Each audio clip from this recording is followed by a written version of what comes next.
Here on the ground in the valley, Carla, we have rain, not snow. Yeah, not snow. And I do want to start off showing you one more time the snow, but this is on the Mount Charleston side, on the Kyle Canyon side, rather. You see the lodge there buried in snow. Such a pretty picture. It almost looks like a Bob Ross painting, right? Winter storm warning. Still in effect until 4 o'clock tomorrow, and that does include the Sheep Range F course and the Spring Mountains. So keep that in mind. Still in effect for about 24 more hours. 13 first alert desert Doppler. There it is. Still, of course, some snow on the mountains and some showers pouring into the valley, but this is lighter than what we've seen pretty much throughout the day. Here's where we're seeing the heavier activity as we speak. There is Blue Diamond, and there you can see is Rainbow Boulevard. And you can see Desert Doppler just updated, so the heavier rain has now moved on, and that is where we are headed. There's Warm Spring Roads Eastern, so maybe all the way out to Whitney Ranch, seeing some light amounts of rainfall.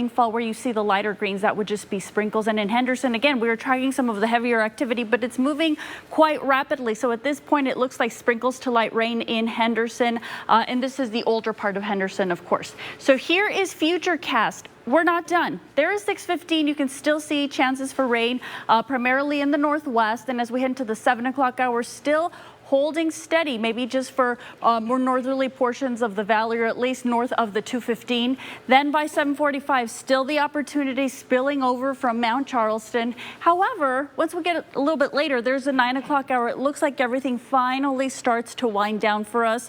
It doesn't necessarily mean that we're finished for the night. There's the 11 o'clock hour, and while this may not quite materialize, the higher elevations will still be active, which means we could still catch some showers off of the higher ground.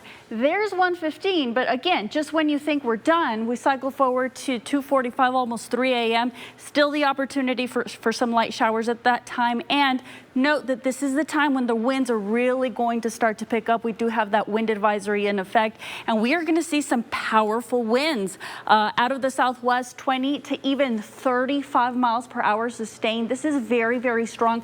Peak gusts between 45 and 50, and that'll take us all the way through late morning. In fact, here just a little bit more detail so you can take a look at what that's going to look like when you head out the door tomorrow. This is primarily what you're going to be dealing with, not so much rain showers by that time. Still 24 sustained, and even into the 10 o'clock hour, still quite strong. And we haven't talked a whole lot about temperatures for today, but it's been chilly. 46 at McCarran, 45 Green Valley and Enterprise for tonight.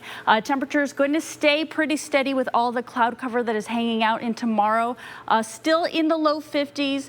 We're going to stay right along this line for the next 7 days. Take a look. By Tuesday, we'll be down to the breezy category, but we'll get that reinforcement of cold air as that system moves out. We're not going to see much of a warming through Friday, and note that we are going to get close to freezing overnight, particularly on Thursday and on Saturday morning. But there's the good news. The weekend, a little bit of a warm up and sunshine.